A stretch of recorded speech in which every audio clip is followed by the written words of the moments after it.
আজ 11ই মে সোমবার জানিয়ে দেব আজকের বাছাই করা 50টি তাজা সংবাদ। খবরের শুরুতেই হেডলাইন্স।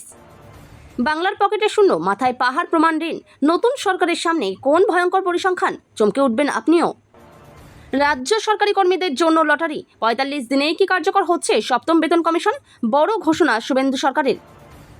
গেরুয়া বঙ্গে বিরাট খবর, চাকরি প্রার্থীদের পূরণ হলো বহুদিনের দাবি, এবার প্রকাশিত হলো। কলকাতা পুলিশে বড় রদবদল, এক ঝটকায় বদলি 93 অফিসার, কোথায় পাঠানো হচ্ছে। লক্ষ্মীর ভাণ্ডারের 1500 টাকা কি এই মাসে ঢুকবে, জানুন নবান্নের আপডেট। সুদীপের কুত্তা মন্তব্যে রণক্ষেত্র, তৃণমূলের হোয়াটসঅ্যাপ গ্রুপ, আপনি কুত্তার চেয়ারম্যান বলে তোপ। যাওয়ার আগে কত টাকা ঋণ রেখে গেল মমতার সরকার, বিস্তারিত জানতে ভিডিওটি দেখুন। সবাই পাবেন না অন্নপূর্ণা ভাণ্ডারের টাকা, একমাত্র এই মহিলারাই পাবেন মাসিক 3000। কি কি শর্ত রয়েছে জানুন। চন্দ্রনাথ খুনে ব্যবহৃত গাড়ির ফাস্ট্যাগ পেমেন্টের ইউপিআই লিঙ্ক পেল পুলিশ। বালি টোলের ক্যামেরায় ধরা পড়ল কি, বড় আপডেট। আমি তো সংখ্যালঘু, শুভেন্দুকে নিয়ে বড় কথা বললেন নন্দীগ্রামের শহীদের মা ফিরোজা বিবি। ভাইপোর প্যান্ট ভিজে গেছে, দেবদত্ত মাঝির বিস্ফোরণ, শুভেন্দুর শপথে এসে পিসি ভাইপো ঘুম ওড়ালেন বিশিষ্টরা। মমতা 463, শুভেন্দু কত, পোস্টাল ব্যালটে গেম ঘুরিয়েছেন কর্মী আমলারা। মুখ্যমন্ত্রী শুভেন্দু অধিকারীর বাসভবন হবে সৌজন্য, আর কি কি সিদ্ধান্ত। অভিযোগের আবহে পদত্যাগ দিগন্ত বাগচির, নতুন সমীকরণের জল্পনা টলিপাড়ায়। শ্যামা প্রসাদ মুখোপাধ্যায়ের বাসভবন থেকে মুখ্যমন্ত্রীর বাংলার মানুষকে নিয়ে বার্তা। প্রধানমন্ত্রীকে খুনের ছক, মোদির যাত্রাপথে উদ্ধার জিলেটিন স্টিক, আটক সন্দেহভাজন। আমি দেখছি মেসেজ আসছে না, কেউ আমায় ফোনও করছে না, আসল কারণ জানালেন মমতা। শুক্রতে বিদ্রোহী হয়েছিলেন মেয়ে, শনিতে বড় সিদ্ধান্ত নিলেন ফিরহাদ। নেপোকিড, তৃণমূল সাসপেন্ড করতেই ফের বিস্ফোরক রিজু দত্ত, হুঙ্কার আবার। ক্ষমতা হারাতেই সুর নম্র শিউরির দাপুটে তৃণমূল নেতার, বন্ধ দোকান খুলে দিয়ে সৌজন্যের নজির গড়ল বিজেপি। সাবধানে থাকুন, সব বন্ধ করে দিন, ভদ্র হন, চেয়ারে বসেই কাদের করা বার্তা শুভেন্দুর। তৃণমূলের বিরাট ভাঙনের আশঙ্কা, 48 বিধায়ক ও 5 জন সাংসদ যোগ দিতে পারেন বিজেপিতে। মমতার সিএমও থেকে 16 আধিকারিককে তাড়ালেন মুখ্যমন্ত্রী শুভেন্দু। কারা কোন পদে ছিলেন জানুন।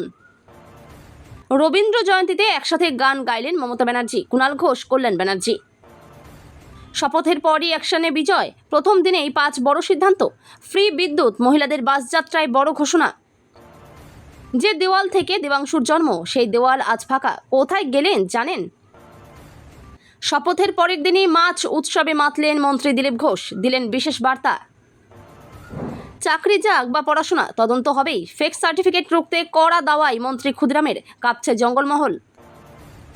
একটা ইউপিআই পেমেন্টই দফারফা, শুভেন্দুর পিএ খুনের তদন্তে বালি টোল প্লাজায় এখন তুরুপের তাস। বিধায়কদের দাঁড় করিয়ে চেয়ার আঁকড়ে 2 আইপিএস, শপথের মঞ্চে অসৌজন্য নিয়ে অসন্তুষ্ট স্বপন পত্নী।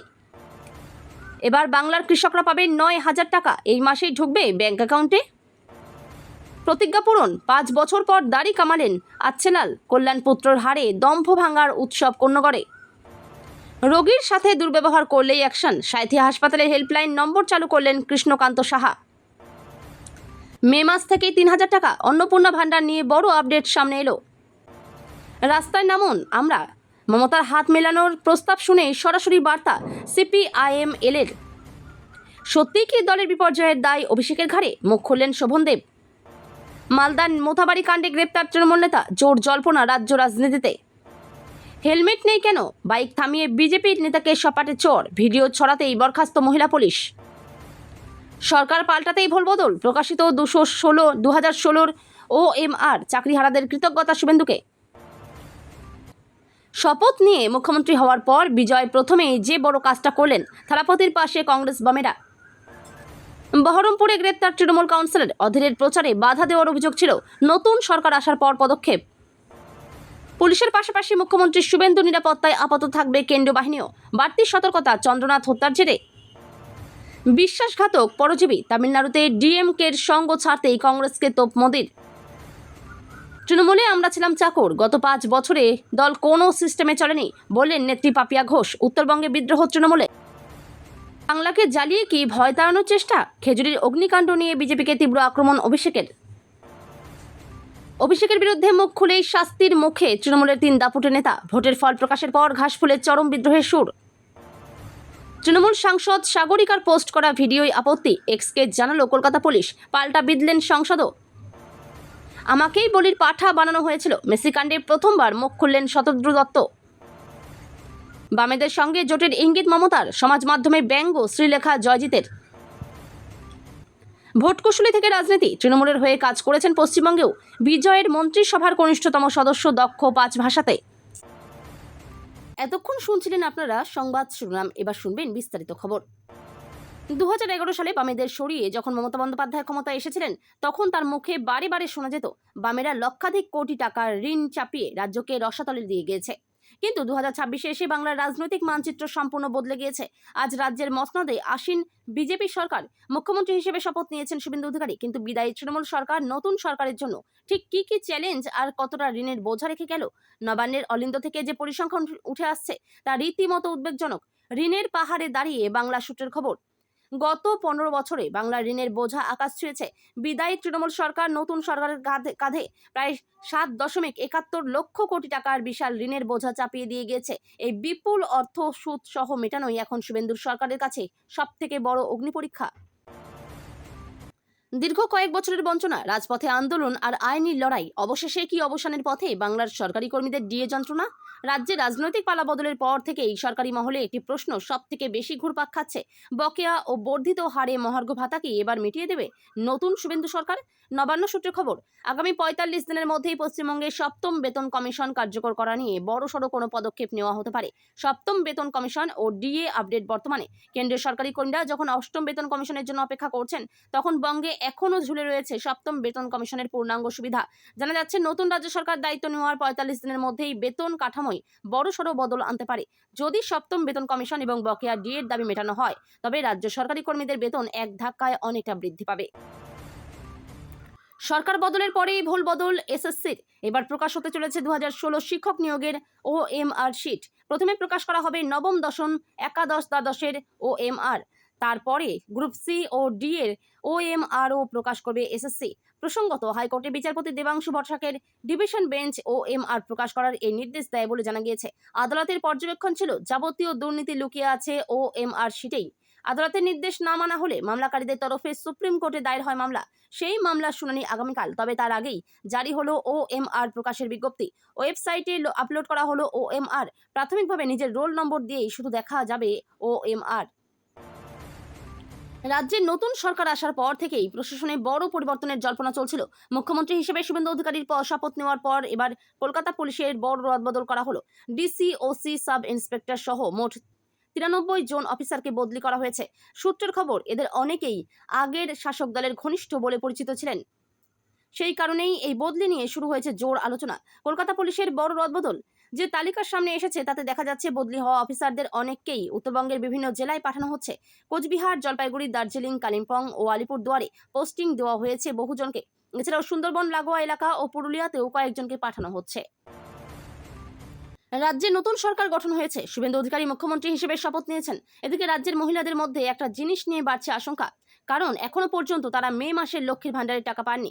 রাজ্যে নতুন সরকার গঠন হয়েছে, শুভেন্দু অধিকারী মুখ্যমন্ত্রী হিসেবে শপথ নিয়েছেন। এদিকে রাজ্যের মহিলাদের মধ্যে একটা জিনিস নিয়ে বাড়ছে আশঙ্কা, কারণ এখনো পর্যন্ত তারা মে মাসের লক্ষ্মীর ভান্ডারের টাকা পাননি। প্রাক্তন মুখ্যমন্ত্রী মমতা বন্দ্যোপাধ্যায়ের চালু করা লক্ষ্মীর ভান্ডার নিয়ে এবার তৈরি হচ্ছে মহিলাদের মধ্যে অনিশ্চয়তা। যেহেতু এখন নতুন সরকার ক্ষমতায় এসেছে, তাই অনেকেরই প্রশ্ন, মে মাসে কি লক্ষ্মীর ভান্ডারের টাকা পাবেন কিনা। প্রতি মাসের 10 তারিখের মধ্যে এই প্রকল্পের টাকা মহিলাদের অ্যাকাউন্টে ঢোকে। এখনো পর্যন্ত এই প্রকল্পের টাকা ঢোকেনি, তাহলে কি বন্ধ হচ্ছে লক্ষ্মীর ভান্ডার? বাংলায় ক্ষমতার পরিবর্তনের পর এবার তৃণমূলের অন্দরে কুরুক্ষেত্র। উত্তর কলকাতার প্রভাবশালী সাংসদ সুদীপ বন্দ্যোপাধ্যায়ের বিরুদ্ধে সরাসরি বিদ্রোহ ঘোষণা করলেন 10 নম্বর ওয়ার্ডের তৃণমূল কাউন্সিলর সুব্রত বন্দ্যোপাধ্যায়। সৌজন্য দূরে সরিয়ে রেখে হোয়াটসঅ্যাপ গ্রুপে একে অপরকে যে ভাষায় আক্রমণ করলেন, তা দেখে স্তম্ভিত রাজনৈতিক মহল। বিতর্কের সূত্রপাত তৃণমূলের উত্তর কলকাতার অফিসিয়াল হোয়াটসঅ্যাপ গ্রুপে, যেখানে সুব্রত বন্দ্যোপাধ্যায় সরাসরি সুদীপকে বিধে লেখেন, আপনি উত্তর কলকাতার অঘোষিত সম্রাট, আপনার তো উচিত ছিল ঘর ছাড়াদের ঘরে ঢোকানো, অথচ আপনি নিজেই ঘরে ঢুকে বসে আছেন। সুদীপের দীর্ঘদিনের পদ আঁকড়ে থাকাকে চ্যালেঞ্জ জানিয়ে তিনি আরও বলেন, অনেক হয়েছে, এবার ছাড়ুন, সুস্থ থাকুন, ভালো থাকুন। বামেরা লক্ষাধিক টাকা ঋণ চাপিয়ে চলে গিয়েছে। 2011 সালে ক্ষমতা আসা থেকে 2026-এর বিদায়ের আগে পর্যন্ত এই অভিযোগ বারে বারে করেছেন প্রাক্তন মুখ্যমন্ত্রী মমতা বন্দ্যোপাধ্যায়। এবার পালাবদল হয়েছে। প্রথমবার বঙ্গে ক্ষমতায় এসেছে বিজেপি। নতুন মুখ্যমন্ত্রী হয়েছেন শুভেন্দু অধিকারী। কত টাকা বকেয়া ঋণ আর বিজেপি সরকারের কাছে কি কি চ্যালেঞ্জ রেখে গেল বিদায়ী সরকার তৃণমূল? সূত্রের খবর, রঙ্গরাজন কমিটি 2012 থেকে 2014 সাল নাগাদ এই কমিটি তৈরি হয়। ভারত সরকার কর্তৃক গঠিত একটি বিশেষজ্ঞ প্যানেল এটি। এই কমিটি কাজ ছিল দেশে দারিদ্র্য পরিমাপের পদ্ধতি পর্যালোচনা ও সংশোধন করা। 2023 সালে তাদের দেওয়া তথ্য অনুযায়ী 11.89% দরিদ্র মানুষ রয়েছেন। তবে এর হিসাব নিয়ে একটু বিতর্ক আছে। নতুন সরকার যদি শহরের দিনে 47 টাকা আর গ্রামে 32 টাকা খরচ করতে পারে, তাহলেই দারিদ্র্য সীমার উপরে পৌঁছানো যাবে। মহিলাদের আর্থিক সাহায্য দিতে লক্ষ্মীর ভান্ডার প্রকল্পের মতোই নতুন প্রকল্প শুরু করতে চলেছে মোদী সরকার। এবার পশ্চিমবঙ্গের মা ও মেয়েদের জন্য চালু হবে অন্নপূর্ণা ভান্ডার। কিন্তু কারা পাবেন এই টাকা? মহিলাদের আর্থিক সাহায্য দিতে লক্ষ্মীর ভান্ডার প্রকল্পের মতোই নতুন প্রকল্প শুরু করতে চলেছে মোদী সরকার। এবার পশ্চিমবঙ্গের মা ও মেয়েদের জন্য চালু হবে অন্নপূর্ণা ভান্ডার। কিন্তু কারা পাবেন এই টাকা? জানা গিয়েছে যে সমস্ত মহিলারা এই টাকা পাবেন না। এই টাকা পাওয়ার জন্য কিছু বিশেষ শর্ত রেখেছে বিজেপি সরকার। বহুদিন আগেই এই প্রকল্প চালু হবে বলে কথা দেন বর্তমান মুখ্যমন্ত্রী শুভেন্দু অধিকারী। বাংলার মহিলাদের সহায়তার জন্যই চালু করা হতে চলেছে এই অনুদান। চন্দ্রনাথ খুনে ব্যবহৃত গাড়ির ফ্যাস্ট্যাগ পেমেন্ট থেকে একটি ইউপিআই লিঙ্কের হদিশ পেল পুলিশ। ইউপিআই লিঙ্কের সূত্র ধরেই ঝাড়খণ্ডের একজনকে চিহ্নিত করা হয়েছে। পুলিশ সূত্রে দাবি, খুনে ব্যবহৃত গাড়িটি বালি টোল প্লাজা হয়ে এলাকায় ঢুকেছিল। টোল প্লাজার ক্লোজ সার্কিট ক্যামেরার ফুটেজে গাড়িটি চিহ্নিত করা হয়েছে। টোল প্লাজায় টোল বাবদ ফাস্ট্যাগ পেমেন্ট হয়েছিল। সেই সূত্র ধরেই অনলাইন পেমেন্ট মোড যার অ্যাকাউন্ট থেকে হয়েছে তাকে চিহ্নিত করা হয়েছে। চন্দ্রনাথের সঙ্গে বিগত 8 বছরের সম্পর্ক ছিল মুখ্যমন্ত্রী শুভেন্দু অধিকারীর। প্রাক্তন বায়ুসেনা কর্মী ছিলেন চন্দ্রনাথ রথ। বাড়ি পূর্ব মেদিনীপুরের পুলুপ এলাকার ঈশ্বরপুর 5 গ্রাম পঞ্চায়েত এলাকায়। শুভেন্দু অধিকারী তৃণমূলে থাকার সময় থেকেই ব্যক্তিগত পরিচয় ছিল তাদের। তখন থেকে বিশেষ আস্থাভাজন ছিলেন চন্দ্রনাথ। ঘরের ছেলে মুখ্যমন্ত্রী হিসেবে শপথ নিয়েছেন। নন্দীগ্রাম জুড়ে কার্যত উৎসবের আমেজ। সেই সময় নিজের ঘরে বসে পুরনো সব দিনের কথা মনে পড়ছে তার। নন্দীগ্রাম আন্দোলন, সেখানে আজকের মুখ্যমন্ত্রী শুভেন্দু অধিকারীর নেতৃত্ব সব চোখের সামনে ভাসছে তার। TV9 বাংলাকে দেওয়া এক্সক্লুসিভ সাক্ষাৎকারে সেই সব পুরনো দিনের কথা স্মরণ করলেন নন্দীগ্রামের শহীদের মা ফিরোজা বিবি। তৃণমূল কংগ্রেসের প্রাক্তন বিধায়ক তিনি। তৃণমূলের ভরাডুবির কারণও ব্যাখ্যা করলেন। এক্সক্লুসিভ সাক্ষাৎকারে কি বললেন তিনি? নন্দীগ্রাম আন্দোলন থেকে আজকের পরিবর্তন। 5.5 বছর আগে তৃণমূল ছেড়ে বিজেপিতে যোগ দেন শুভেন্দু। বিজেপিকে ক্ষমতায় আনতে নেতৃত্ব দিয়েছেন। কিন্তু 15 বছর ক্ষমতায় থাকার পর তৃণমূলের এই ভরাডুবির কারণ কি? নন্দীগ্রামের শহীদের মা ফিরোজা বিবির সোজা সাপড়া উত্তর, মানুষ চেয়েছেন তাই হয়েছে। তবে মমতা সরকারের পতন হবে ভাবিনি। ভোট গণনার সময় প্রথমে পোস্টাল ব্যালট গণনা শুরু হয়। এবারে 26-এর বিধানসভা নির্বাচনের পোস্টাল ব্যালট গণনার দিন শুরু থেকেই দেখা যায় একের পর এক কেন্দ্রে এগিয়ে রয়েছে বিজেপি শিবির। নির্বাচন কমিশন সূত্রে খবর, পোস্টাল ব্যালটের 80%-এরও বেশি ভোট গিয়েছে তৃণমূলের বিরুদ্ধে। বিভিন্ন গুরুত্বপূর্ণ কেন্দ্রে বিজেপির প্রার্থীরা উল্লেখযোগ্য ব্যবধানে এগিয়েছেন। পোস্টাল ব্যালটের সবচেয়ে বেশি নজর কেড়েছেন বিজেপি প্রার্থী রূপা গঙ্গোপাধ্যায়। যদিও ভবানীপুর কেন্দ্রে সামগ্রিক ফল অন্যরকম। সেখানে পোস্টাল ভোটে শুভেন্দু অধিকারীর চেয়ে 9টি বেশি ভোট পেয়েছেন মমতা।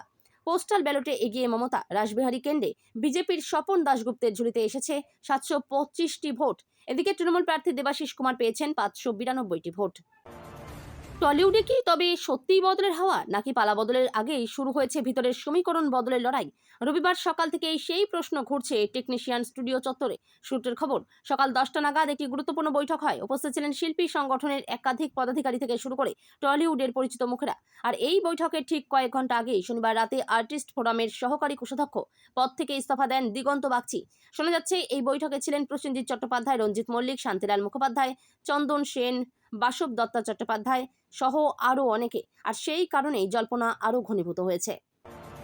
প্রধানমন্ত্রী নরেন্দ্র মোদীকে হত্যার ছক। বেঙ্গালুরুতে মোদীর কনভয় যে রাস্তা দিয়ে যাওয়ার কথা ছিল সেই পথ থেকে উদ্ধার হয়েছে বিস্ফোরণে ব্যবহৃত জিলেটিন স্টিক। এই ঘটনাকে কেন্দ্র করে ব্যাপক চাঞ্চল্য ছড়িয়েছে। ঘটনার তদন্তে নেমে এক সন্দেহভাজন যুবককে আটক করেছে পুলিশ। কিভাবে ওই জিলেটিন স্টিক এখানে এলো তা জানার চেষ্টা চলছে। নেপথ্যে বড় কোনো ষড়যন্ত্র ছিল কিনা তা খতিয়ে দেখা হচ্ছে তদন্তকারীদের তরফে। পুলিশ সূত্রে জানা গিয়েছে, রবিবার বেঙ্গালুরুতে আর্ট অফ লিভিং সেন্টারে এক অনুষ্ঠানে যোগ দেওয়ার কথা ছিল প্রধানমন্ত্রীর। এই যাত্রাপথে কাকগালিপুরা এলাকার থানা থাথাত গুনির কাছ থেকে উদ্ধার হয় জিলেটিন স্টিক। জানা যাচ্ছে মোদি ওই পথে যাওয়ার আগেই পুলিশের কাছে সন্দেহজনক একটি ফোন কল আসে। তার ভিত্তিতেই শুরু হয় তল্লাশি অভিযান। উদ্ধার হয় জিলেটিন স্টিক।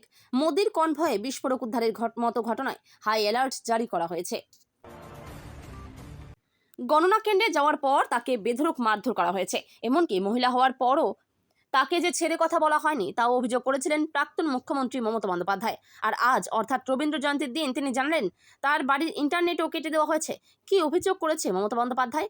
আজ রবীন্দ্র জয়ন্তীর অনুষ্ঠানের আয়োজন করেন মমতা বন্দ্যোপাধ্যায়। কালীঘাটেই হয় অনুষ্ঠান, উপস্থিত ছিলেন অনেকে। সেই সময় অভিযোগ করতে গিয়ে বলেন, ওরা যেদিন জিতেছে সেই দিন রাত থেকেই আমাদের সব নিরাপত্তা রক্ষী তুলে নিয়েছে, এমনকি গত পরশুদিন অবাক হয়েছি। পেয়েছিলেন যুবক, স্ত্রীর দিকে তেড়েও গেলেন তিনি, প্রাণে মেরে ফেলার চেষ্টা করলেন, কিন্তু ফল হলো উল্টো। স্ত্রীকে মারতে গিয়ে নিজে জনগণের কাছে পিটুনি খেয়ে গেলেন তিনি। চাঞ্চল্যকর এমনই একটি ঘটনার ভিডিও সম্প্রতি প্রকাশ্যে এসেছে। ভাইরাল হয়েছে ভিডিওটি। দাবি ঘটনাটি বেঙ্গালুরুর। ভাইরাল সেই ভিডিওয় দেখা গিয়েছে এক যুবক স্কুটিতে করে এসে রাস্তায় হেঁটে যাওয়া এক তরুণীর কাছে থেমে যান। এরপর দৌড়ে তরুণীকে ধরে ফেলেন তিনি, তার উপর হামলা শুরু করেন। অভিযোগ, তরুণীকে ধরতে চেষ্টা করেন যুবক, কিন্তু তিনি যখন তরুণীর উপর হামলা শুরু করেন তখন সেখানে ভিড় জমে যায় আমজনতার। সকলে পরিস্থিতি বোঝার চেষ্টা করেন, তারপরে যুবককে থামানোর চেষ্টা করেন তারা। কয়েকজন এসে যুবককেই পেটাতে শুরু করেন। সেই ভিডিওয় প্রকাশ্যে এসেছে। ভিডিওয় দাবি ঘটনাটি বেঙ্গালুরুর এবং ওই যুবক এবং তরুণীর সম্পর্কে স্বামী স্ত্রী।